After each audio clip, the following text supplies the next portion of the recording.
Selamat pagi dan salam sejahtera. Saya berharap hari ini saya menemui sejawat sekalian dalam keadaan sehat walafiat. Hari ini saya akan sharing tentang ultrasound diagnosis in shoulder pain melalui webinar ini. Kita ketahui bahwa diagnosis patologi dari nyeri sendi bahu atau jaringan sekitarnya itu tidak dapat hanya ditentukan dari keluhan klinis pasien.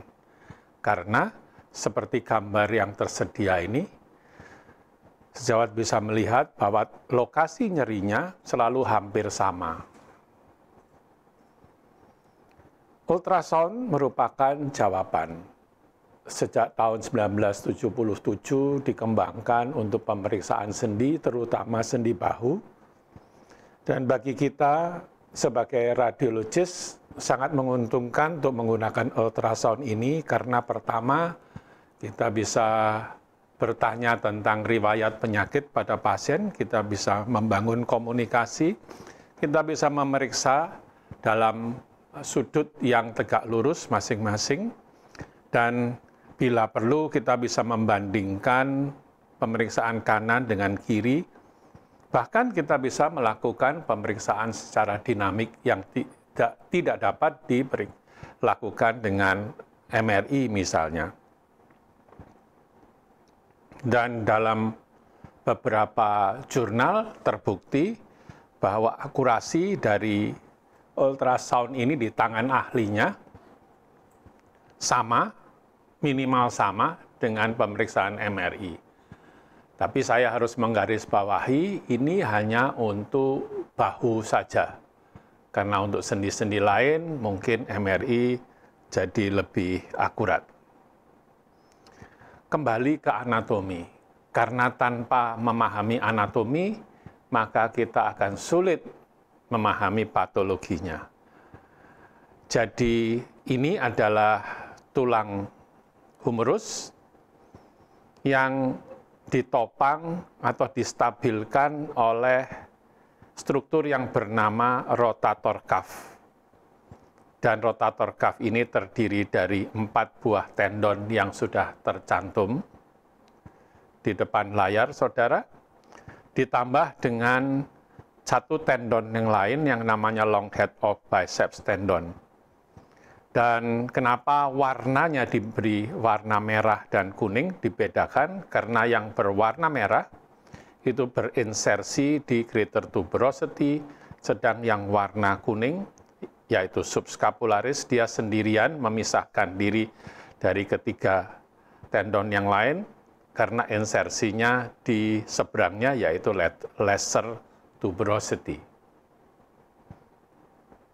Kalau dilihat dari lateral, ya ini adalah subscapularis yang ibu jari saya ini, jari telunjuk saya adalah supraspinatus, kemudian infraspinatus dan teres minor, sedangkan ini adalah bicipital groove atau cekungan antara tuberositas mayor dan minor, tempat jalannya tendon yang khusus yang namanya long head of biceps tendon.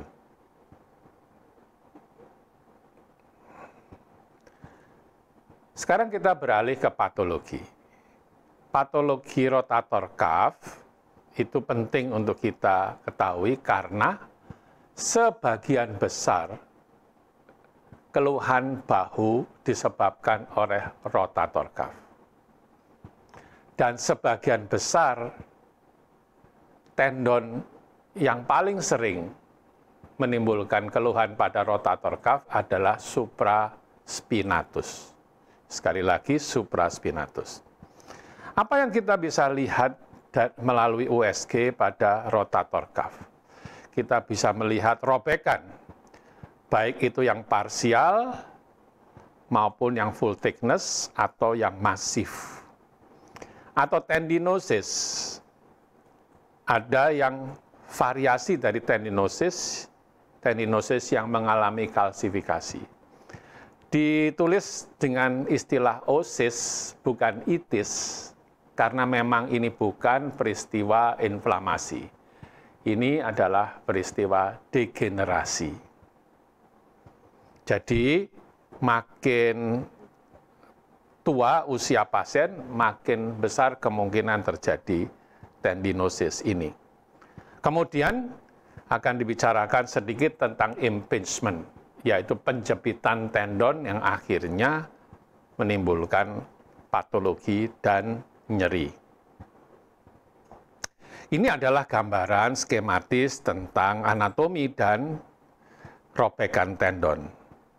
Subscapularis di depan berinsersi pada lesser tuberosity, sedangkan supraspinatus berinsersi pada greater tuberosity dengan robekan tendon tersebut. Ingat bahwa supraspinatus ini berjalan di bawah tulang, yaitu akromion. Kalau dilihat dari sisi samping, ini depan, subscapularis, supraspinatus, dan di bawah supraspinatus tentunya ini adalah infraspinatus dan teres minor.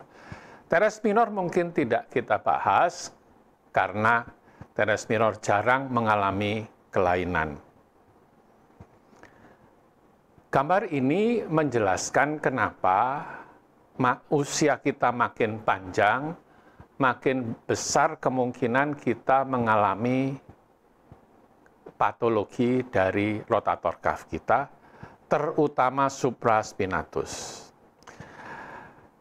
Saya tidak pernah menghitung berapa kali saya harus mengangkat lengan bahu saya atau melakukan gerakan abduksi, karena setiap kali melakukan gerakan abduksi, ada potensi bahwa tendon dari supraspinatus kita itu tergencet, terhimpit, tertekan antara dua struktur yang besar, yaitu kaput, humeri, dan tulang di atasnya, yaitu akromion. Karena supraspinatus tendon ini berjalan di dalam ruang yang dinamakan subakromial. Nah, di dalam ruang subakromial ini juga ada struktur yang lain, namanya subakromial bursa. Bisa dipahami kalau bursanya menebal karena inflamasi, walaupun ini jarang, berdiri sendiri secara primer, timbul inflamasi spontan di situ, maka inflamasi itu akan menambah produksi cairan dalam bursa. Kalau cairannya bertambah banyak, tentu ketebalannya bertambah banyak pula. Sedangkan di bawahnya kita tahu ada tendon supraspinatus. Dan kalau ini berlangsung lama, tentu salah satu atau dua-duanya akan terhimpit. Karena tidak ada lagi ruangan untuk berkembang. Karena di atas ada tulang, di bawah juga ada tulang. Ini adalah slide yang penting. Karena dikatakan bahwa robekan rotator cuff itu terutama di supraspinatus.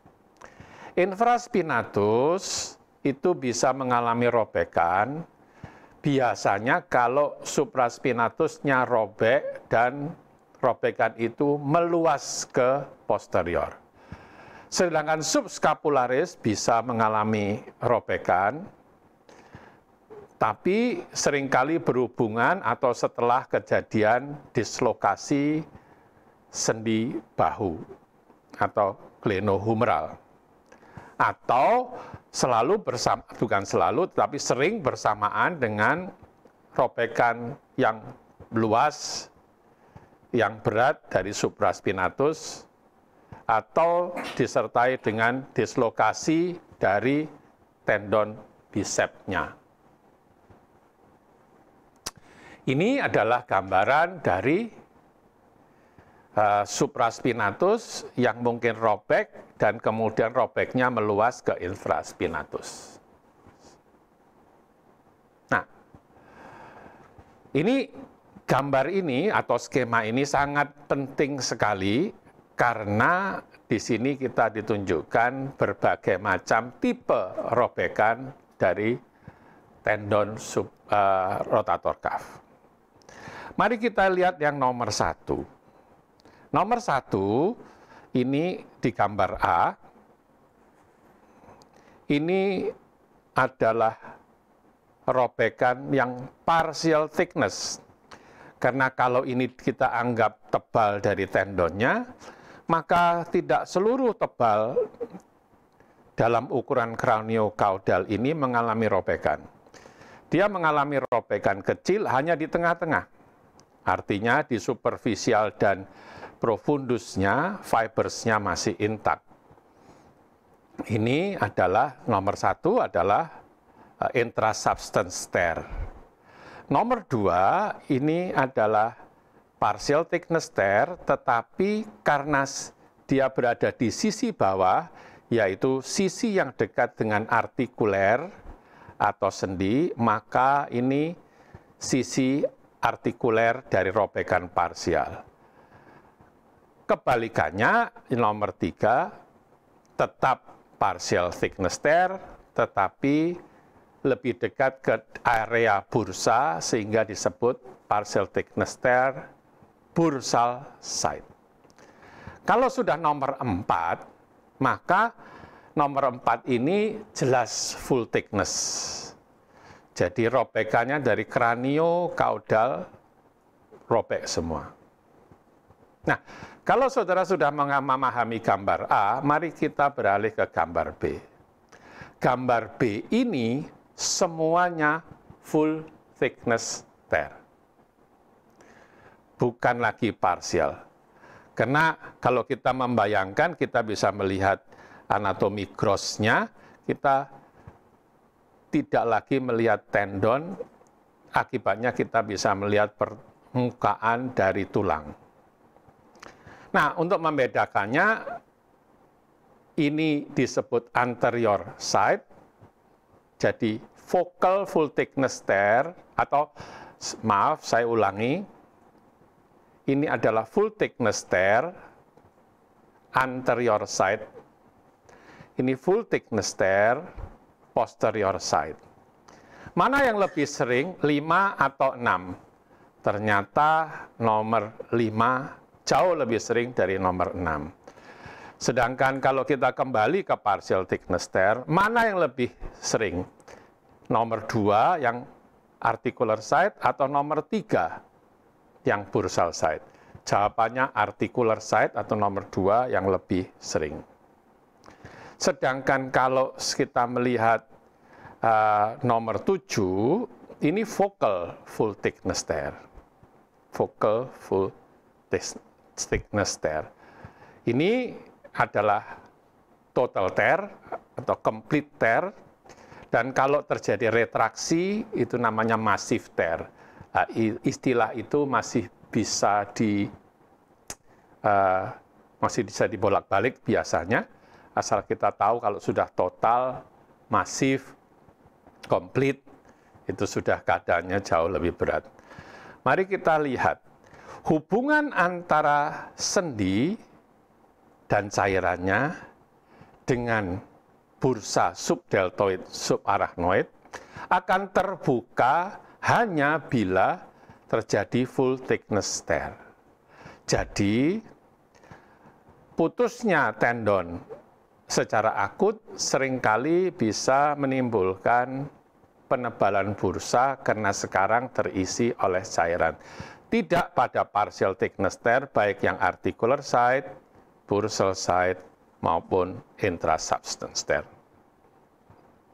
Nah, ini sekali lagi gambaran hubungan antara cairan sendi dan cairan bursa ini tidak berhubungan sama sekali pada kondisi normal karena adanya tendon rotator cuff, dalam hal ini supraspinatus.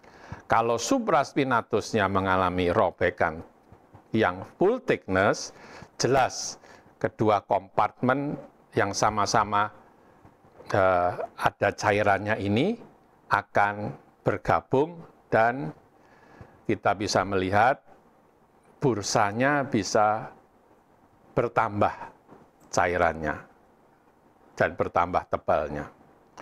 Mari kita lihat satu persatu dari tendon supraspinatus. Karena yang paling sering mengalami patologi adalah supraspinatus. Sekarang kita mulai dengan supraspinatus.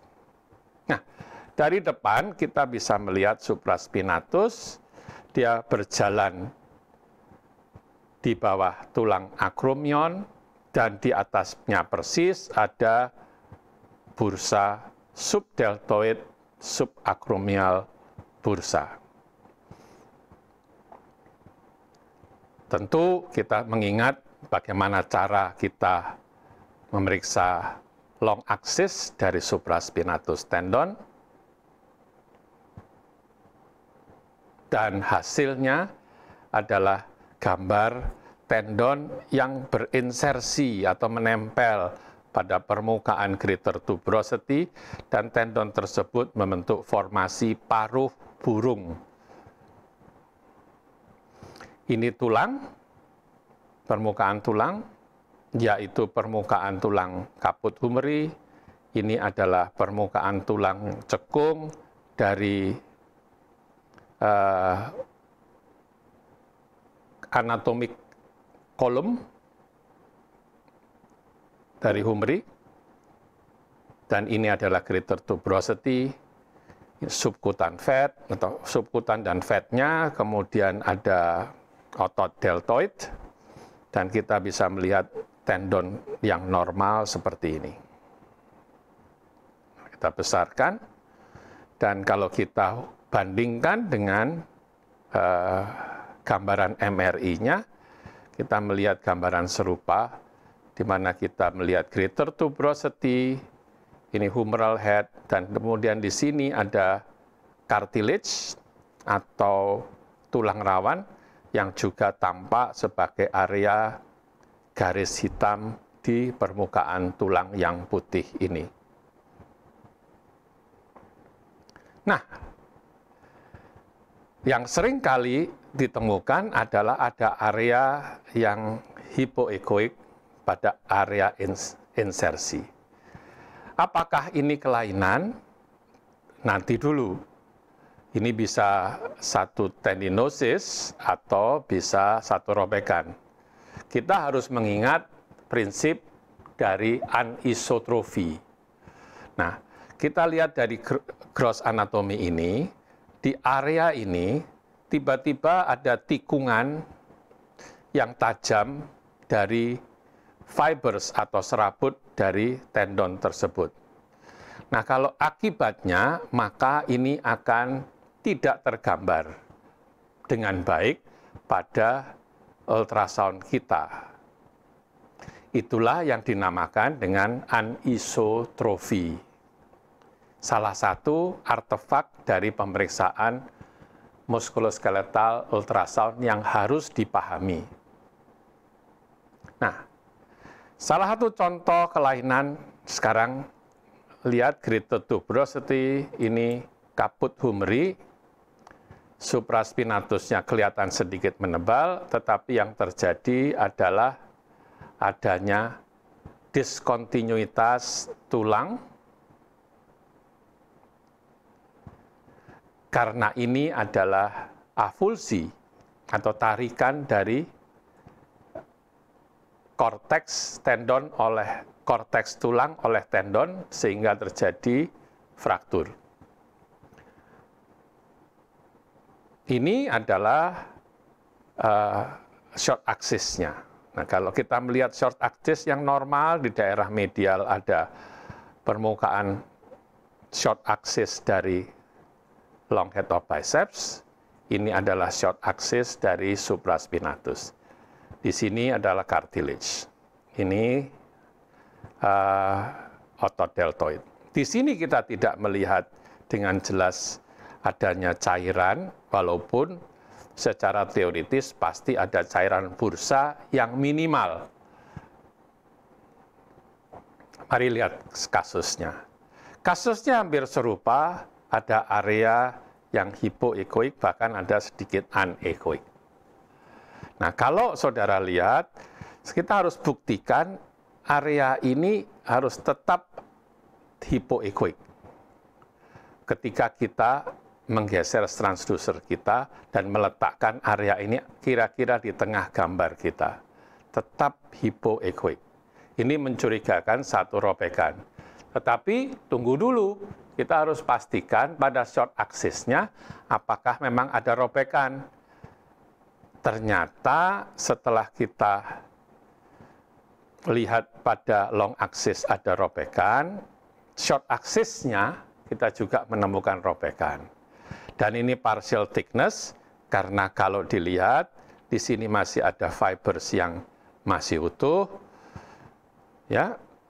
Sedangkan pada short axis, kita juga melihat fibers yang masih utuh. Ini adalah milik long head of biceps. Supraspinatusnya mengalami robekan parsial, dan ini areanya lebih dekat ke sendi, jadi articular site.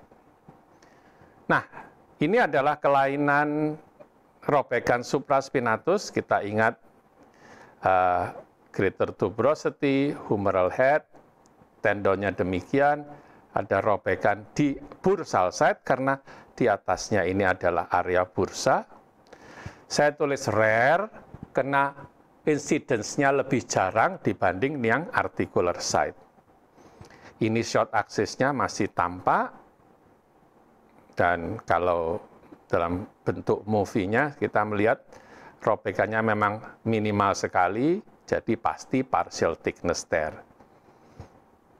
Yang harus dipahami dan seringkali sulit untuk pemula untuk memahami adanya focal full thickness tear. Karena pada pasien yang sama, supraspinatusnya kelihatan normal dan bisa juga kelihatan ada robekan atau tear.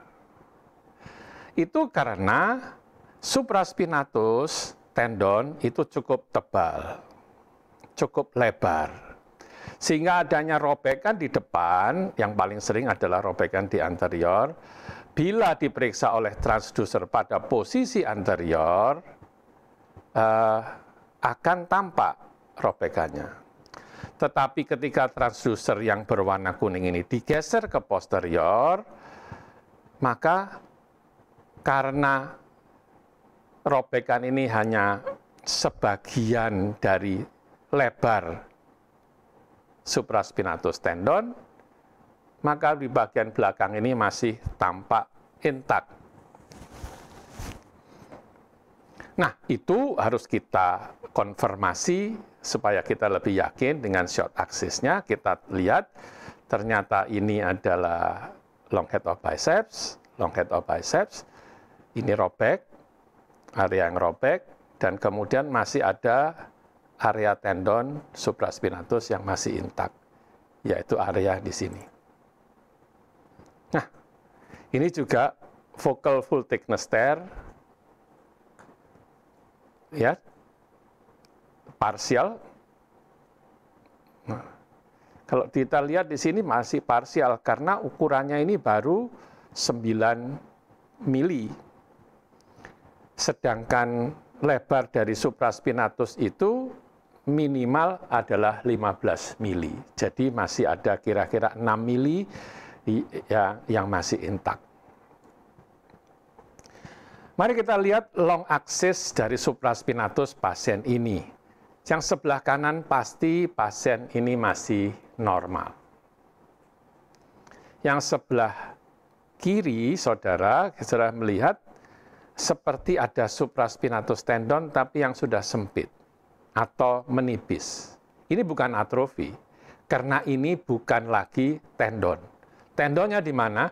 Ini sudah terjadi massive tear, tendonnya sudah tidak kelihatan, kira-kira di sini sudah di bawah akromion. Ini karena tendon tersebut satu struktur yang elastis, sehingga kalau robek total, dia tertarik, bisa saja tertarik sampai di bawah akromion.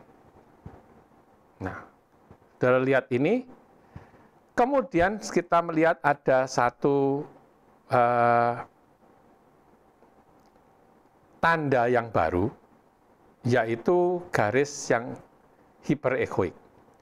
Ini namanya cartilage sign. Ada yang mengatakan cartilage exposed sign, ada yang mengatakan cartilage interface sign, artinya permukaan tulang rawan sendi ini menjadi lebih tajam dan muncul kalau tidak ada tendon di atasnya.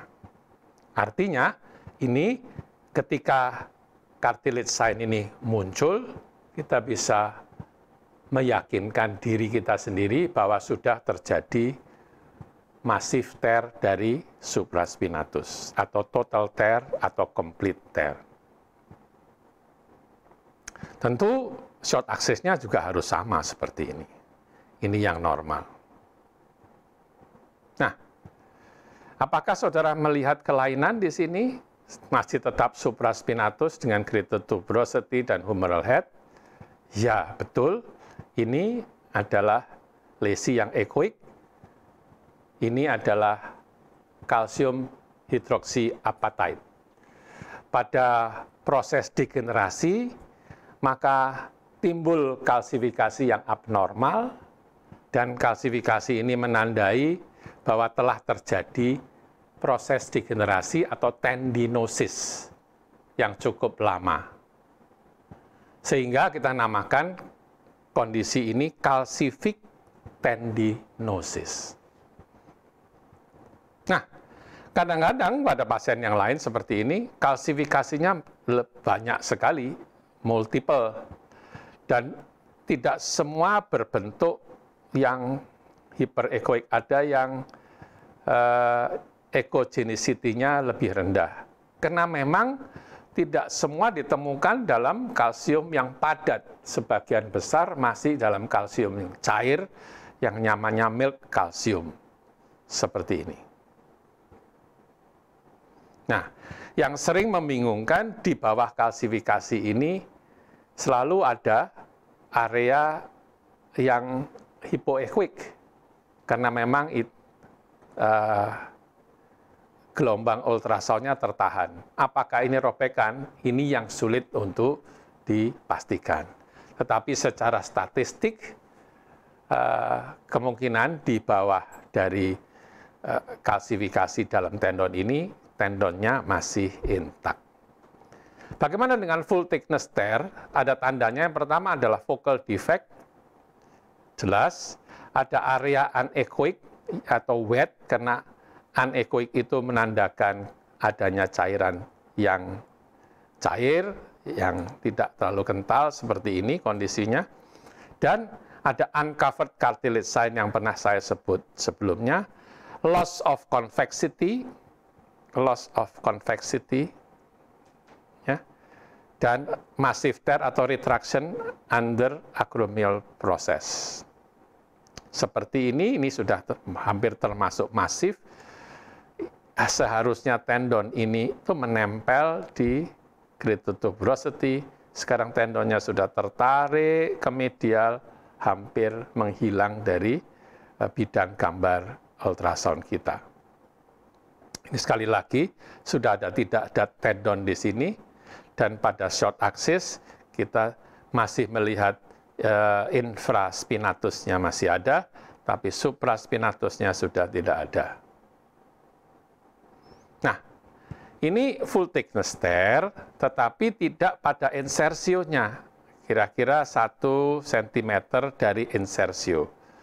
Kita lihat ada area yang wet, anechoic, artinya ada cairan encer, cairan tipis di situ. Pada short axis-nya sama saja, kita melihat cartilage, exposed cartilage sign, dan kalau ditekan oleh transducer, maka yang terjadi lesi ini atau gambaran ini compressible, artinya tidak ada jaringan padat di bawah area ini karena sudah terjadi robekan yang total atau komplit dan tertarik ke medial. Baik. Nah, bagaimana dengan pemeriksaan dinamik? Kita bisa memeriksa dinamik khususnya untuk impingement. Impingement itu kita mau melihat apakah supraspinatus tendon kita ini ketika bergerak dengan abduksi itu tertekan oleh tulang di atasnya. Caranya bagaimana? Apakah kita bisa memeriksa apa yang terjadi di bawah tulang? Ternyata tidak bisa. Yang bisa kita lihat adalah karena yang masuk di bawah tulang atau masuk dalam ruang subakromion itu dua struktur, yaitu struktur tendon dan struktur bursa, maka bila terjadi penjepitan yang terjadi pada posisi netral seperti ini adalah supraspinatus, ini ada bursa yang sedikit menebal karena berisi cairan berlebihan, dan ketika dilakukan abduksi, jadi kita menjauhkan lengan pasien dari tubuhnya, yang terjadi adalah, lihat, bursa ini makin tebal.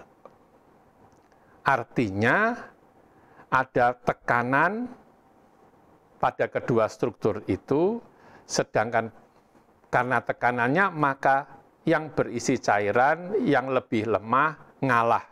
Dia tertinggal di luar lebih dulu, nanti akan masuk belakangan kalau pada posisi tertentu. Dan yang khas, pasiennya nyeri pada waktu posisi ini.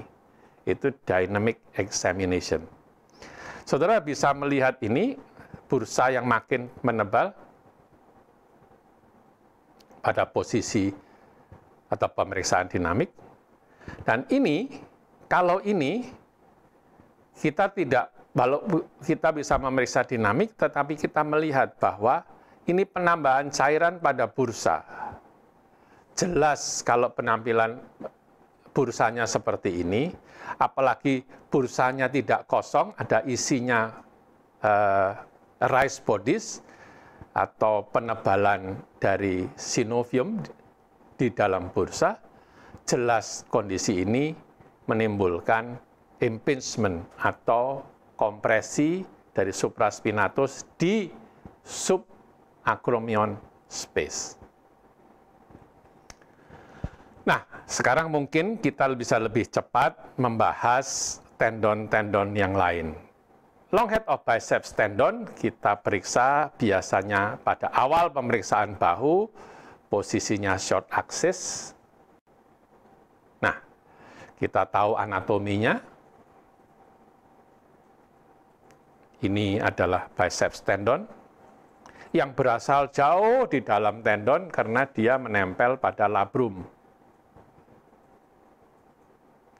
Tentu kita juga sudah tahu bagaimana membuat pemeriksaan short axis-nya. Kita tahu hasilnya adalah tendon ini biasanya berdiam diri di antara dua cekungan tulang, yaitu lesser tuberosity dan greater tuberosity. Dan kita juga tahu bahwa sangat berbahaya diagnosa ini sebagai robekan tendon karena kita tidak lihat tendonnya, padahal itu hanya artefak anisotrofi. Apa yang terjadi pada tendon long head of biceps ini? Sebagian ada di dalam groove, sebagian sudah keluar.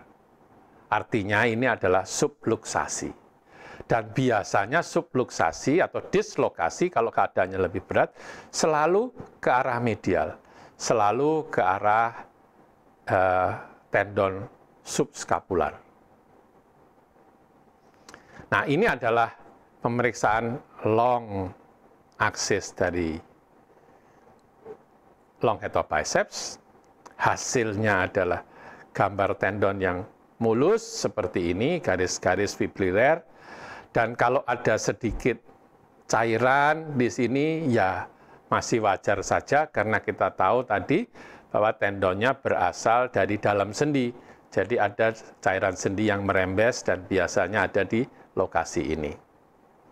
Nah, kalau ini kita lihat bahwa cairannya sudah berlebihan dan kemudian ada debris atau bintik-bintik, ada yang kotoran di dalam cairan ini adalah tanda tenosinovitis. Jadi tendon dan bungkusnya atau tendon sheath-nya mengalami inflamasi, karena di situ ada synovial membrane, synovial membrane mengalami inflamasi memproduksi cairan. Dan kalau sudah bintik-bintik ini biasanya sudah cukup lama. Nah, apalagi kalau kita bisa menunjukkan adanya Doppler signal, lebih meyakinkan bahwa ini adalah long head of biceps tenosynovitis. Nah, ingat, kalau cairannya hanya di sebagian kecil ini masih normal. Ketika kita melihat cairan yang besar ini, apalagi kalau kita bisa pastikan dengan short axis, dengan short axisnya, maka ini sudah tidak normal. Minimal kita bisa mengatakan ini adalah tenosynovitis. Ini kalau segini masih normal saja ya. Sedangkan yang di bagian atas ini milik subacromial subdeltoid bursa. Ini adalah pada pasien yang sama, long axis dan long head biceps masih tipis, dan ini sudah menebal. Dan kemudian kalau diperiksa short axis-nya, selain ada material yang ekoik, peningkatan cairan, dan tendonnya sendiri menebal. Jelas ini didiagnosa tenosynovitis. Nah, dengan Dopplernya. Biceps tendon bisa mengalami dislokasi. Tadi sudah diberikan contoh yang subluxasi. Ini kebetulan MRI dengan dislokasi dari long head of biceps. Memang pada pasien ini tidak terlalu dalam cekungan bicipital groove-nya. Yang terjadi adalah dari cekungan ini tendonnya keluar ke medial. Nah, ini bisa diperiksa secara dinamik. Ini adalah bicipital groove. Ini sebetulnya sudah cukup diagnostik, tendonnya pindah ke medial, tetapi kalau kita bisa melakukan pemeriksaan dinamik, bentar,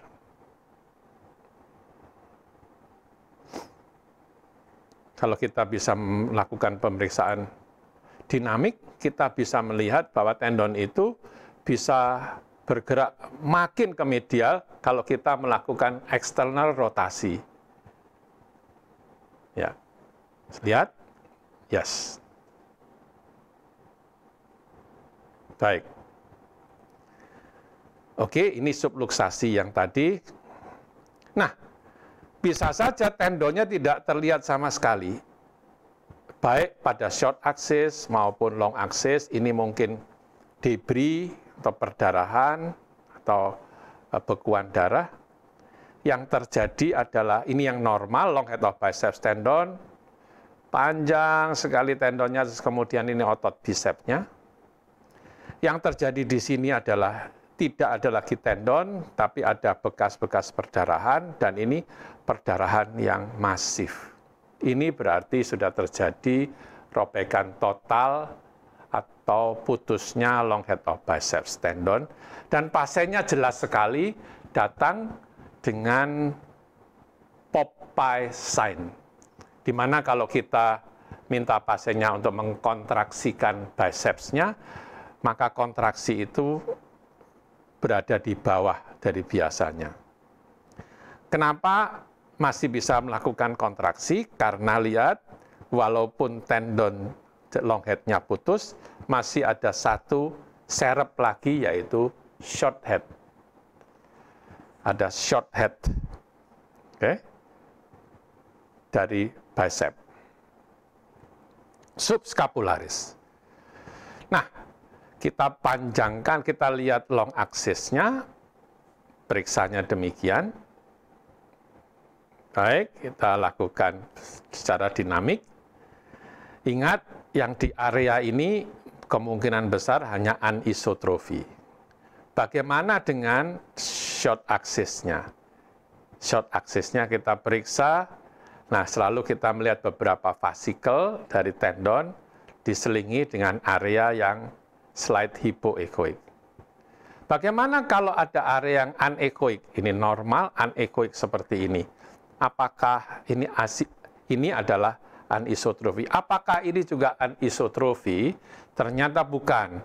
Karena setelah dibuktikan dengan short axis di sini normal, di sini ada area yang anechoic atau hipoechoic, tanda bahwa sudah ada robekan tendon subscapularis.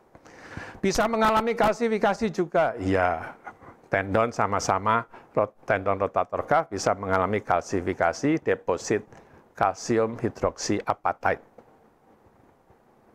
Infraspinatus tendon sebenarnya jarang sekali mengalami kelainan.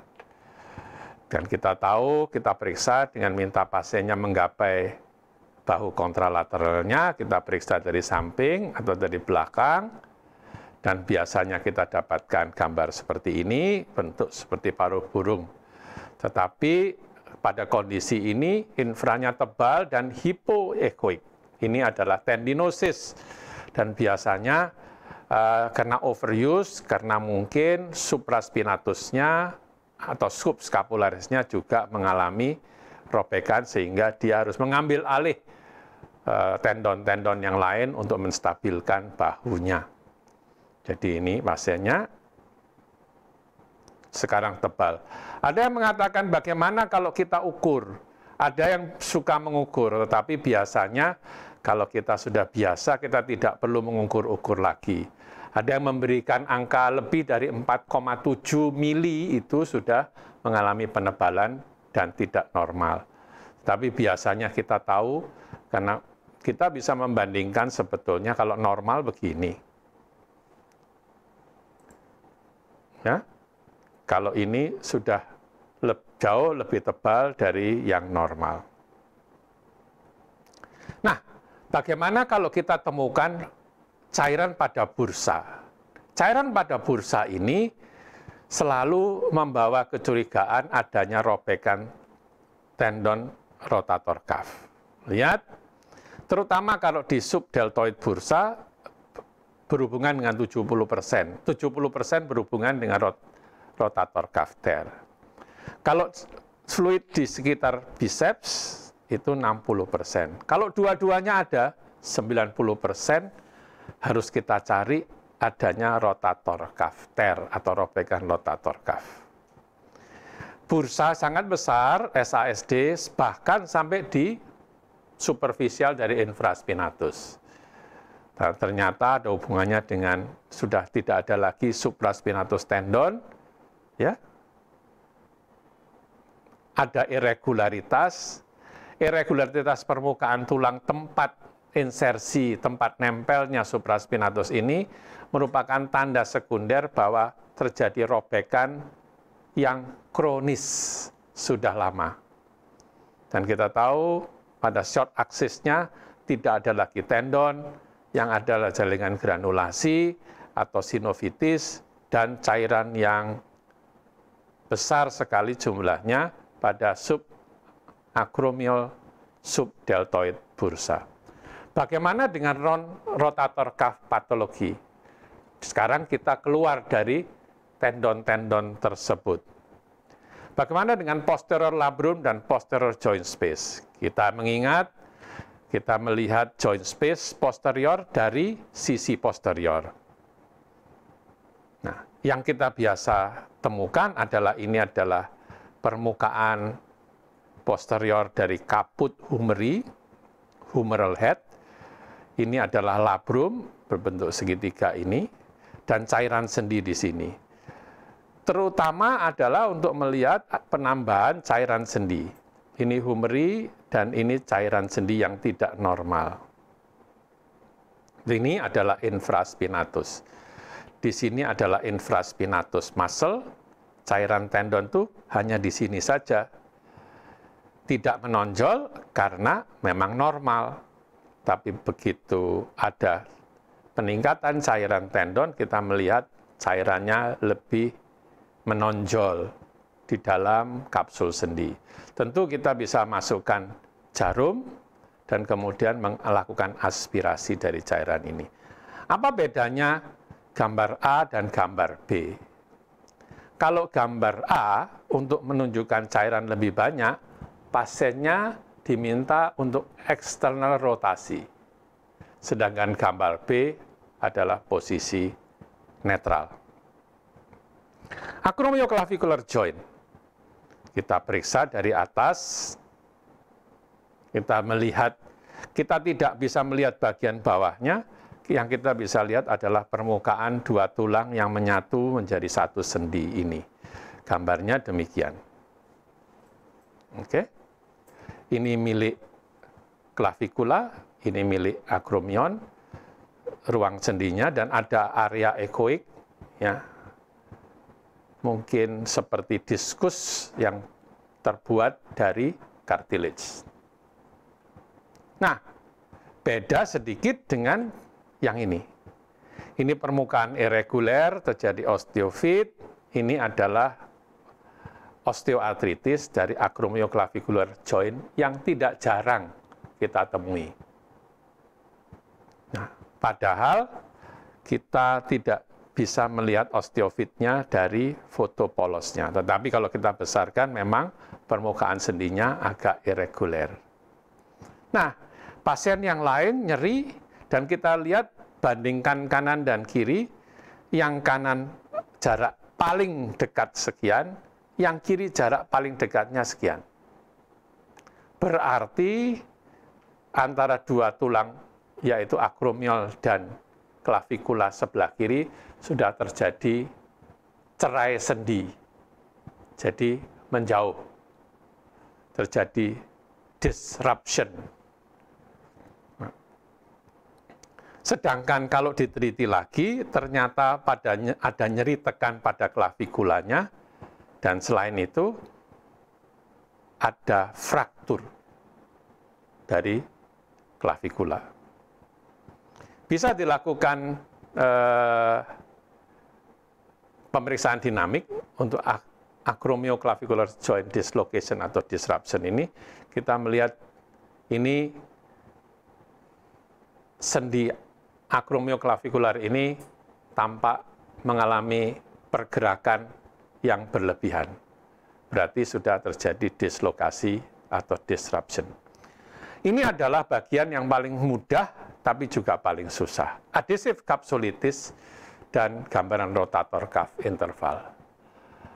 Anatominya sangat susah, karena harus mempelajari detail anatomi, dan sebenarnya mudah karena secara klinis pasiennya jelas sekali gejalanya, yaitu tidak bisa menggerakkan atau gangguan ruang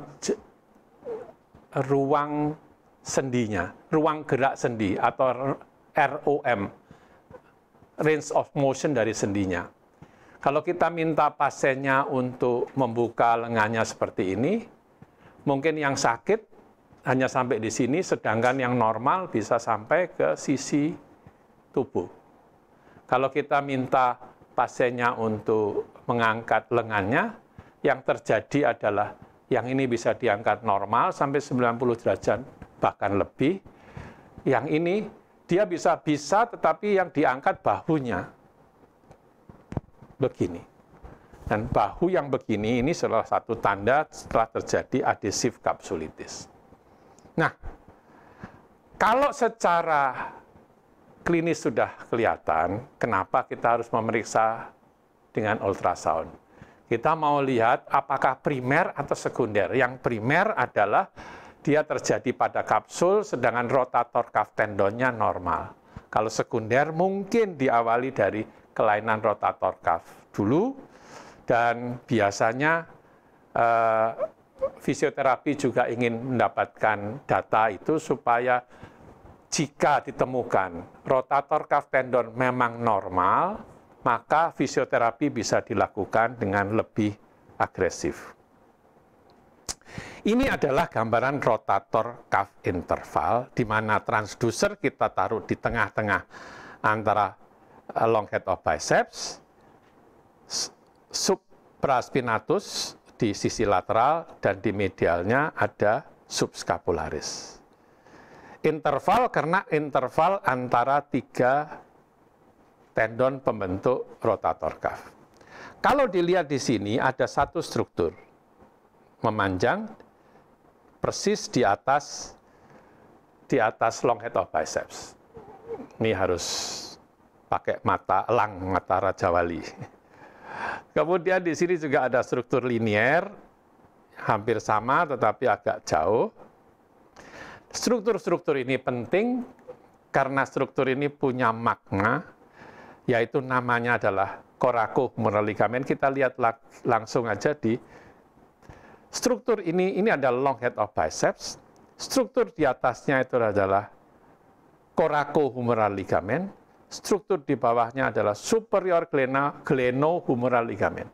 Struktur ini penting karena kalau terjadi penebalan, maka itu adalah salah satu tanda dari adhesive capsulitis.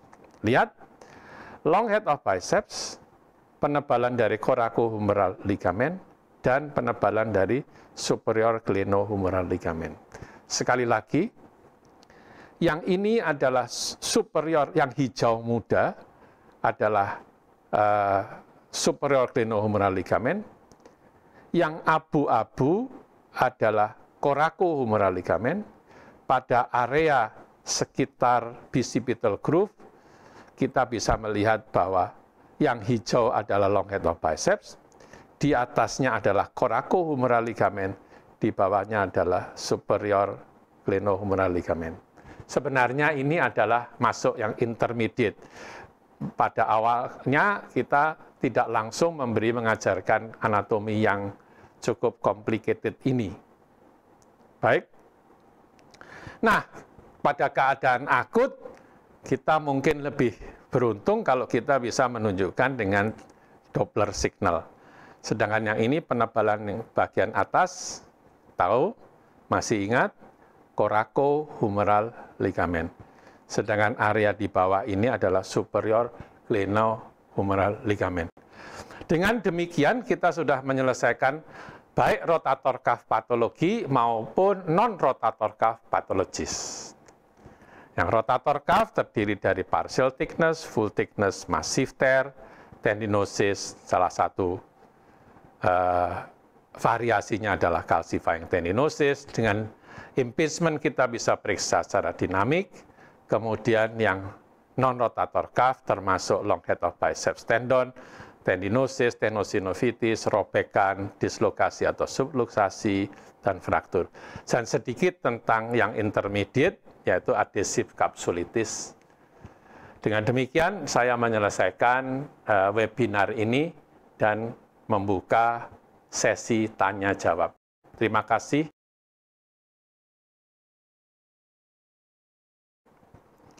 Pertanyaannya jelas sekali, apakah robekan tendon bisa terjadi karena overuse? Jadi pasien datang tanpa riwayat trauma. Nah, jelas sekali jawabannya. Sebagian besar robekan tendon justru karena overuse. Dan pasien biasanya datang tanpa trauma atau trauma ringan. Trauma ringan itu misalnya, dia tidak jatuh tetapi hampir jatuh ketika menuruni tangga.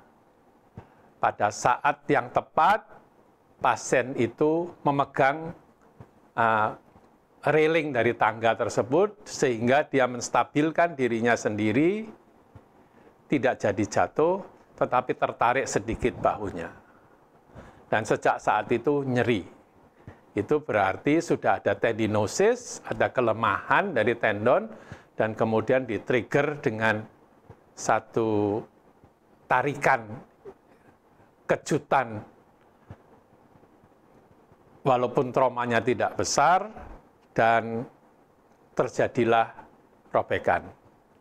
Bahkan seringkali tanpa riwayat trauma sama sekali. Terima kasih untuk Dr. Erliani.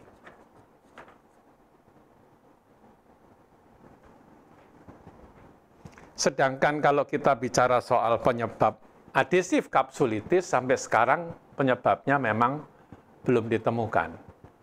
Satu hal yaitu biasanya frozen shoulder atau adhesive capsulitis, tadi saya lupa menyampaikan nama bekennya dari adhesive capsulitis. Frozen shoulder itu bisa terjadi karena overuse juga. Salah satunya adalah kemungkinan berhubungan dengan usia. Overuse dari shoulder itu tidak terjadi pada orang tua saja.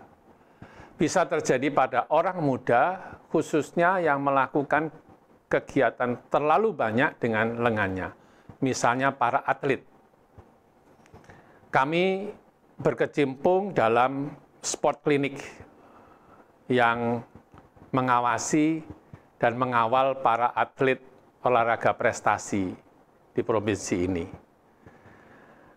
Saya bertanya kepada seorang atlet panjat tebing tentang penggunaan bahu atau shoulder-nya. Dia menceritakan salah satu latihan paling sering dilakukan adalah pull up, menarik dirinya sendiri ke atas, itu untuk melatih kekuatan otot dari lengan atasnya. Khususnya juga melatih kekuatan genggaman atau grip-nya. Saudara mau tahu berapa kali mereka latihan untuk pull up? 300 kali dalam sehari. Sehingga, ya kalau terjadi apa-apa dengan shoulder-nya, kita tidak menyalahkan shoulder-nya, tetapi menyalahkan overuse-nya.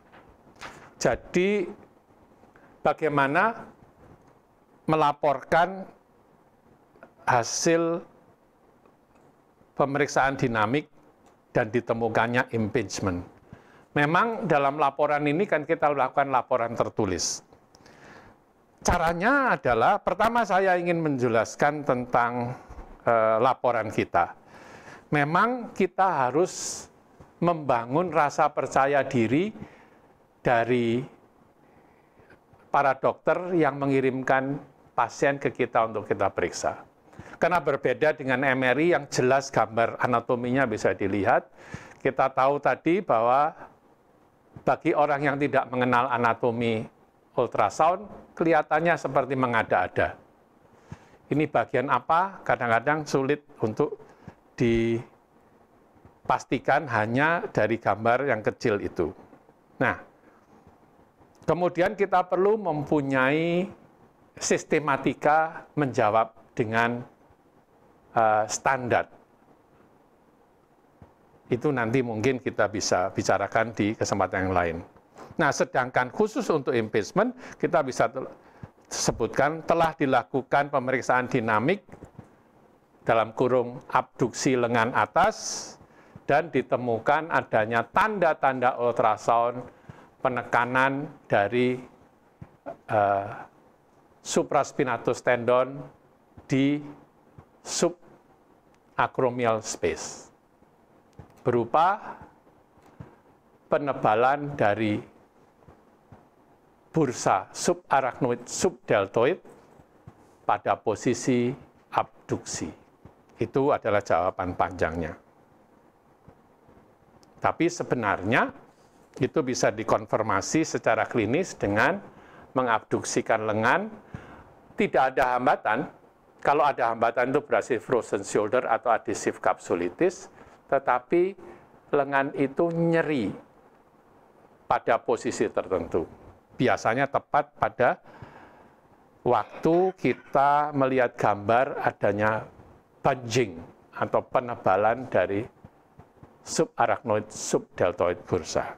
Terima kasih pada Dr. Sandi. Dr. Erisa menanyakan apakah ada lokasi khusus terjadinya tendon tear pada populasi atlet olahraga raket. Memang olahraga raket dengan gerakan overhead, bukan hanya raket, sebetulnya juga smash-nya volley, itu menimbulkan banyak. Nah, biasanya yang terjadi tendon supraspinatusnya di dua tempat.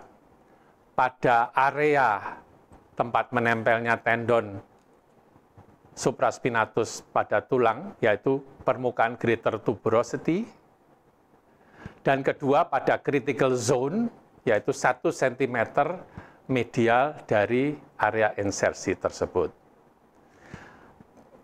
Sehingga kalau pada robekan kronis, kita melihat ada irregularitas dari greater tuberosity.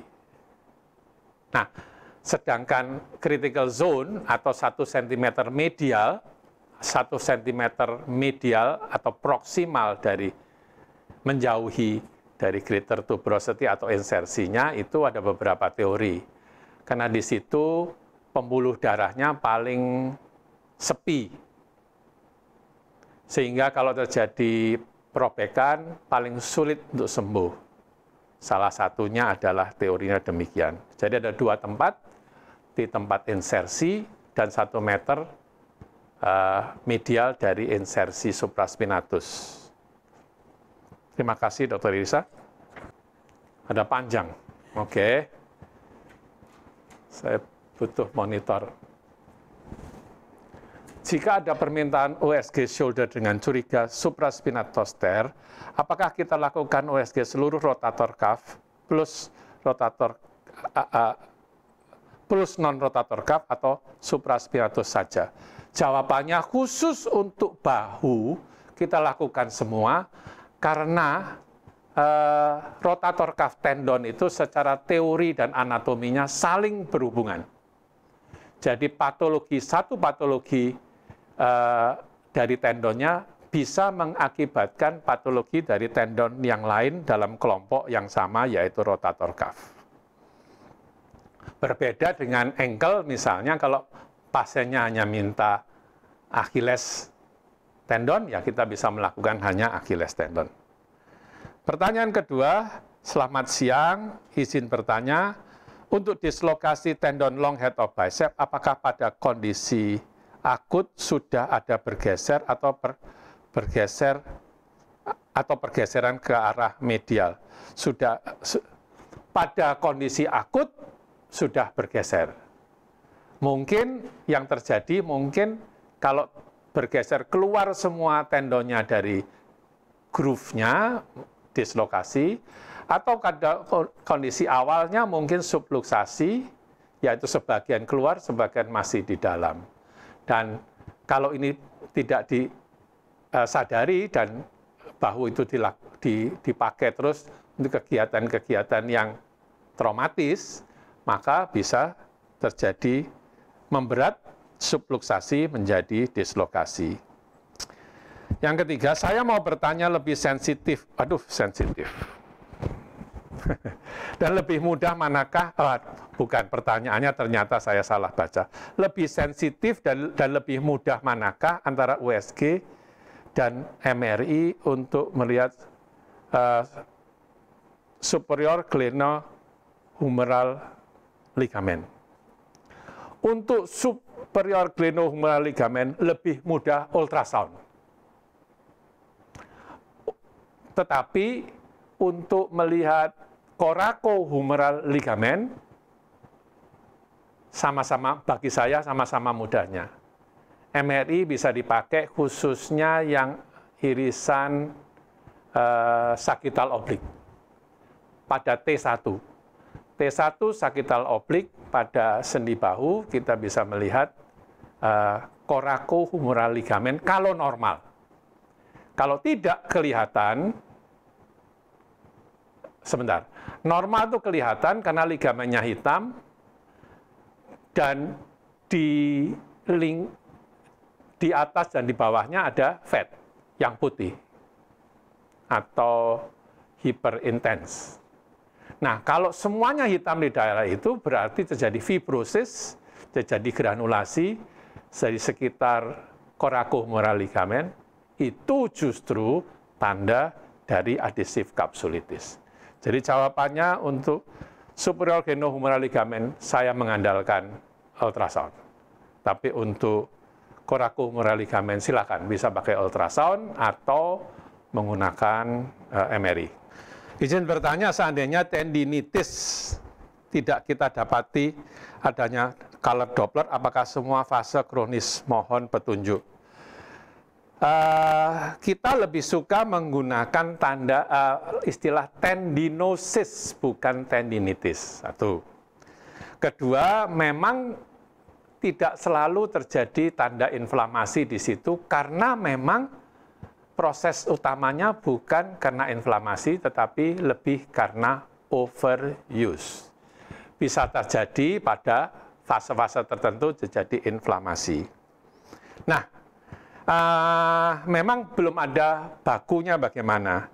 Saya pernah berdiskusi dengan seorang ahli, yaitu Profesor James Griffith. Dia tanya, kalau kamu ada tendinosis dan kemudian Dopplernya menyala atau Dopplernya positif, apa yang kamu report? Saya katakan, saya bilang aktif. Saya tambahi kata aktif tendinosis. Menunjukkan bahwa ada proses inflamasi yang aktif. Beliau hanya mengatakan that's a good idea. Jadi tidak menyalahkan, tetapi karena tidak ada bakunya kita bisa mengatakan seperti itu. Kalau tidak kita tidak melakukan kata kronis karena namanya degeneratif itu biasanya terjadi juga sudah secara kronis. Bagaimana gerakan dynamic exam untuk melihat disrupsi acromioclavicular joint? Saya menggunakan posisi ini. Periksanya di sini. Saya minta pasiennya untuk memegang bahu kontralateralnya. Ini. Itu ya. Bisa juga dengan abduksi. Tapi saya melakukan ini. Karena ini yang bisa ditoleransikan oleh pasien yang mengalami nyeri bahunya. Ini pertanyaan tentang MRI muskuloskeletal. Sequence apa yang wajib dipakai? Seperti brain kan ada T1 flare, T2 flare, atau ya bagi ultrasound, bagi MRI ini kan di luar pembahasan ini, tetapi yang kita andalkan biasanya adalah PD fat set selain T1 dan T2. Ada yang menanyakan tentang subluxasi long head of biceps pada posisi netral. Apa bisa diikuti dengan tear pada subscapularis? Nah, memang benar. Secara statistik, biasanya dislokasi dari long head of biceps ini sangat berhubungan, bukan sangat, mungkin berhubungan dengan robekan dari subscapularis atau pernah terjadi dislokasi sendi bahu tersebut. Memang benar demikian. Jadi kita perlu melihat, kalau kita sudah tahu informasi ini, maka kita harus cari apakah ada kelainan penyerta. Itulah sebabnya tidak bisa kita periksa bahu sepotong-sepotong. Harus secara umum. Oke. Izin bertanya, kasus suspek rotator cuff injury, kapan indikasi dilakukan MRI shoulder? Nah, rekomendasinya adalah begini, jangan diperdebatkan mana lebih baik, tetapi ultrasound di tangan seorang yang tahu bagaimana memeriksanya, itu setara akurasinya dengan MRI. Bahkan untuk partial tear, dikatakan bahwa ultrasound yang high resolution memiliki akurasi lebih tinggi. Tapi itu secara teoritis, dan kita mesti membuktikan dengan kemampuan atau kompetensi kita untuk melakukannya. Jadi, kapan-kapannya tergantung dari apakah ada expertise tersebut. Nah, yang susah adalah meminta pasien dengan nyeri yang hebat pada posisi yang lama di dalam MRI. Karena itu akan menimbulkan penderitaan yang luar biasa bagi pasiennya. Jadi terserah saja, kalau ada expertnya di ultrasound, silakan di ultrasound, dan kalau ada expertnya di MRI dan alatnya tersedia, biaya tersedia, silakan melakukan dengan MRI. Sama saja, tergantung posisi pasien bisa di MRI atau tidak. Demikian.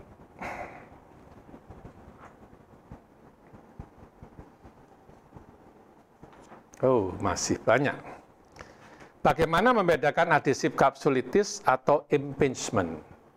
Nah, secara klinis, kalau kita mengabduksikan lengan pasien, kita bisa merasakan ada tahanan atau tidak. Ketika ada tahanan, maka itu lebih ke arah adhesif kapsulitis. Sedangkan impingement itu nyeri, tetapi tidak ada tahanan. Itu secara klinis. Nah, memang keduanya punya penurunan ROM saat pergerakan.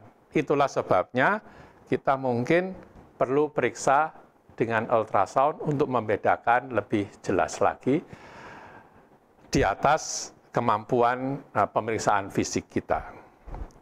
Apakah jika ada klinis frozen shoulder dengan permintaan X-ray shoulder kita nggak menemukan lesi patologis, kita sarankan USG shoulder, itu menjadi rutin. Nah, sekarang tergantung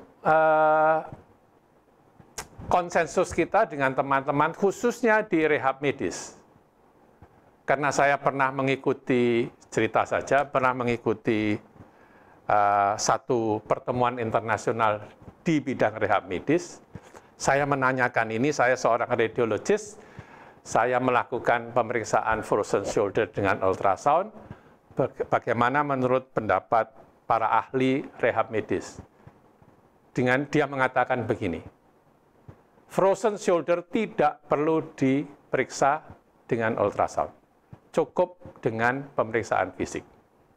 Saya percaya itu, karena memang sangat jelas sekali. Tetapi ada informasi tambahan yang bisa diperiksa atau diberikan setelah pemeriksaan ultrasound, yaitu apakah ada underlying disease, apakah ini primary frozen shoulder.